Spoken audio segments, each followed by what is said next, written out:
All right, we have a lot of new Nintendo Switch 2 news and updates to discuss today, starting with the potential reason for why a lot of the third-party game support that maybe you're expecting to see in this console's life cycle hasn't really quite hit yet, because as we've gone through recent events like Gamescom 2025, there's some behind-the-scenes chatter that is potentially shining a light on why the Nintendo Switch 2 logo is not in as many new third-party games as you'd expect it to be at this point, and it does potentially even provide some insight into some of those recent performance discussions we've been having with certain third-party ports on the hardware. So I want to dive into that.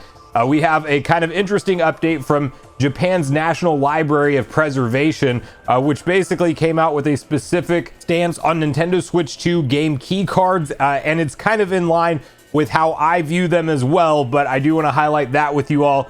We have a retailer listing Starfield for Nintendo Switch 2. This may or may not check out, but we do have an existing leak from Nate the Hate suggesting this game is coming to Nintendo Switch 2. So now a retailer listing it, yeah, it adds that much fuel to that fire of conversation about this game potentially making it over to the platform.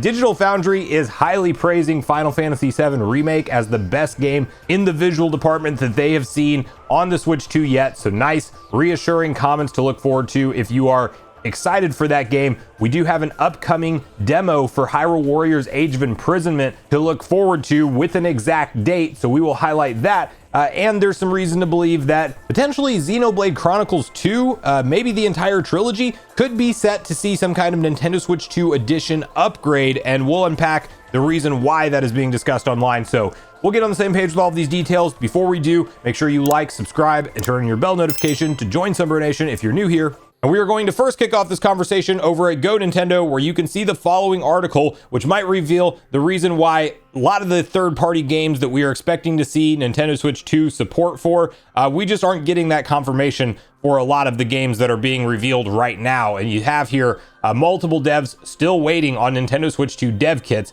Nintendo's gonna Nintendo. The Nintendo Switch 2 launched considerably later than most were thinking. There were rumblings about the Switch 2 for literally over a year before we even got to officially see the system. There were also talk about how Nintendo was moving the goalposts internally as far as when they would reveal and launch the system. Finally, we got to see the Switch 2 in April, and now the hardware has been in our hands since June. With the way the Switch 2 rollout went, many assumed that Nintendo was working behind the scenes to ensure all devs, big and small, could get a dev kit for the platform. In recent weeks and months, we have heard quite the opposite, with numerous developers saying they're still trying to secure a dev kit. Unfortunately, it seems like that's still the case 2+ months after the platform launch. According to Digital Foundry, John Linneman and Oliver McKenzie, devs have confirmed that they're still trying and failing to get their hands on a Switch 2 dev kit. While specific developers weren't named, the Digital Foundry crew got their inside info straight from the mouths of devs who were attending Gamescom 2025. And the exact quote from John Linneman here is, "Nintendo seems to be almost discouraging Switch 2 development to some degree, where I've spoken with plenty of developers where they were either told their game they could just ship it on Switch 1 and rely on backwards compatibility. There's a lot of developers that are unable to get Switch 2 dev kits. We talked to a lot of devs at Gamescom this year, and many of them said the same things. They want to ship on Switch 2. They would love to do Switch 2 versions. They can't get the hardware. It's really difficult right now." Oliver chimed in and said, "And there were some weird inclusions as well, like some indies were included, which is nice to see, but like there's that campfire game, you know, that kind of camera campfire game, and they're getting kits, and some big developers on the other hand who developed like AAA stuff aren't necessarily in the pipeline for their kits." So yeah, this is an interesting rollout decision from Nintendo. Like, they are supplying dev kits to more of indie focused teams in some cases, and actually still not providing that to all of the AAA developers out there. Obviously you would need larger orders with more dev kits for bigger studios and things like that, but this is kind of a misstep in my opinion. I think Nintendo definitely needs to actually put some focus on getting dev kits for Switch 2 in as many developers' hands as possible, because while the first year or two, as mentioned, we're going to see a lot of third-party port lag behind, because one, there's these games that have made sense to always be on Nintendo's hardware, but we just never actually could get them running natively because of the power limitations of the original Switch. Like, we're seeing all of those kind of come over now, like the Elden Rings of the world, like the Final Fantasy VII Remake that we're going to talk about later in the video. Like, all of that stuff is now coming over. Those games have been out for a while on other platforms, of course. Well, as we talk about new announcements, you kind of wondered if Nintendo's going to be day one ready to go with a lot of these new games that are being announced for the modern platforms or not. And it seems like there's at least enough of developers that are out there, even as big as AAA developers that don't have dev kits currently, that it's just not going to be an option to bring their games to Nintendo Switch 2 until they get those dev kits in hand, clearly. So the longer Nintendo waits to make it easy to get something like a Switch 2 dev kit, the longer there's going to be this kind of gap and delay in big third-party AAA games being showcased and revealed and confirmed for the other systems. And then you're going to have these Switch 2 editions coming later on down the pipeline. And that's something that I'd really like to get cleared out in the first year or two of this hardware. I'm hoping we don't have to wait too much longer past that until we can watch, general big third-party summertime game presentations and actually see all console logos supported at the bottom of them. You have a company like Xbox that clearly wants to bring their stuff to everywhere that can play games. They don't care what you play on. They just want to put their games out there for everyone. Like, yeah, that would be really cool if by next year's summertime Xbox games presentation that Switch 2, they have all the dev kits they need, and that Switch 2 is there in full effect and in full force for any games that they're revealing. But yeah, it's kind of a slow start on this one. We still know games even that will be headed to Switch 2 we don't have any updates on, like your Call of Duty Black Ops 6 or 7. It seems like 6 is probably going to be the one that comes to Nintendo Switch 2, even though there's going to be 7 that is literally around the corner on the other platforms. And who knows if this is on Nintendo's fault for not supplying the dev kits early enough, or if there's just more time that's required for Switch 2 versions of these games. But hearing reports like this, that a lot of devs are still wanting a dev kit and can't get it even a few months into this console being available, not the best look for Nintendo, and hopefully something that they can just kind of really start to ramp up. And this does actually, line up with reports we saw all the way leading into the console's launch from, I think, Insider Gaming being one of the big ones that put out a publication suggesting that, yeah, there's going to be like a 3-phase launch plan for this thing, and it's only Nintendo and select hand-chosen partners in phase 1. And then, as time goes on and kind of the holiday season, it's really going to open up to everybody else as far as more of the third-party support being there. And this is kind of proving true now the longer we are in the Switch 2 generation. So here's hoping that by time the end of this year rolls around, everybody who wants a dev kit can easily get one, and we see that much more third-party Nintendo Switch 2 support, which is going to be a big selling point of this console generation entirely, because it's finally getting us to a point where it can run modern day games. But you got to have the dev kits in order to get those modern day games ported to the hardware. So we'll have to wait and see on this one, but interesting comments coming out of Gamescom 2025 nonetheless.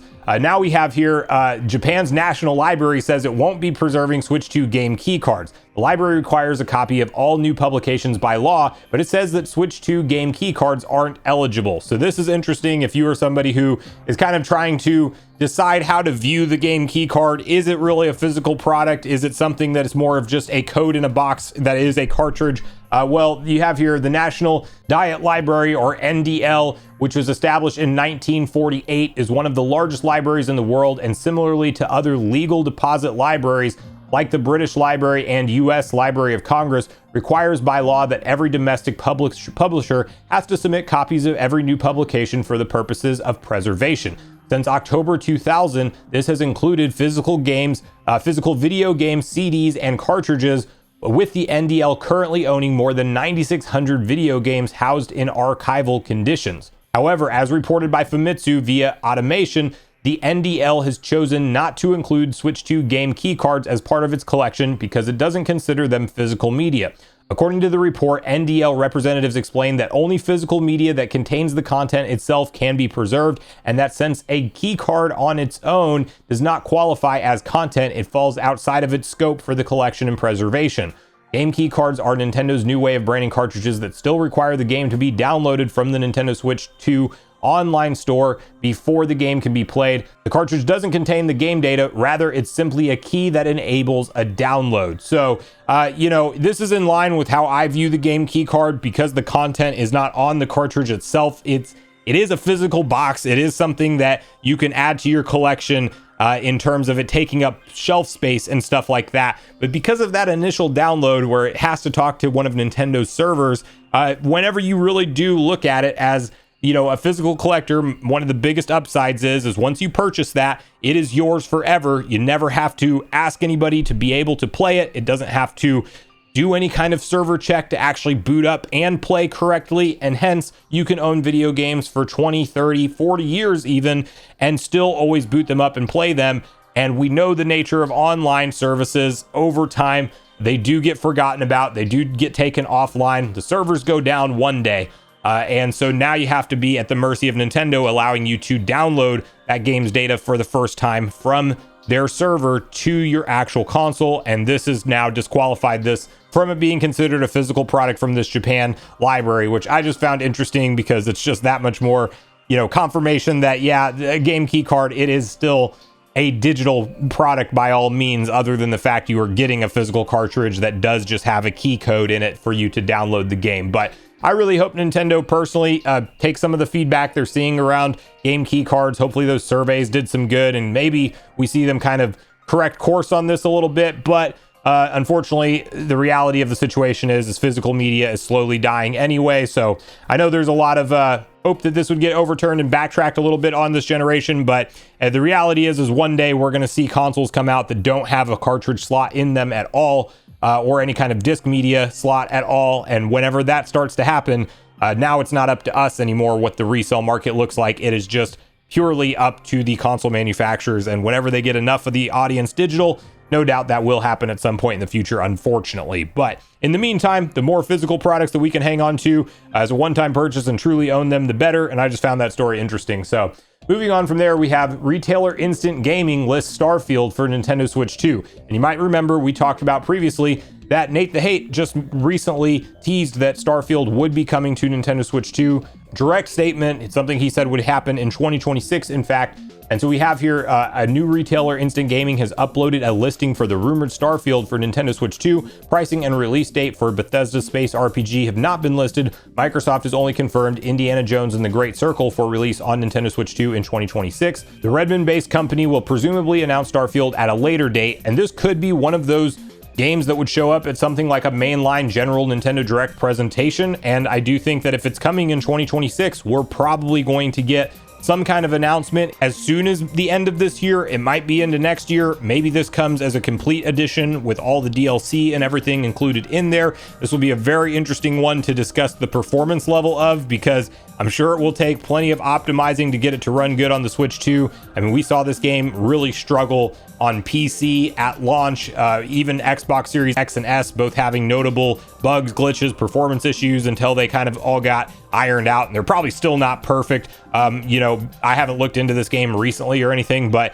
one of those cool space action RPGs that might be headed to Switch 2, and I do think that this retailer listing now leads some more credence to the idea that we will see it announced and revealed potentially sooner than what we're thinking. So next up, you have Digital Foundry Final Fantasy VII Remake is the best looking thing I've seen on Switch 2. That's the quote here. So the tech-focused team at Digital Foundry has played Final Fantasy VII Remake at Gamescom and has come away with impressions that it's the best-looking Nintendo Switch 2 title so far. They say the game looks even better than the PlayStation 4 version, and it runs at a smooth 40 FPS. We are still waiting to hear a firm release date for the Nintendo Switch version of Final Fantasy VII Remake. And so you do have some footage from Game Explained that we're going to show here on screen. But essentially, yes, this game is actually looking and playing very good on Nintendo Switch 2, which is reassuring to hear whenever you're seeing a lot of different conflicting reports.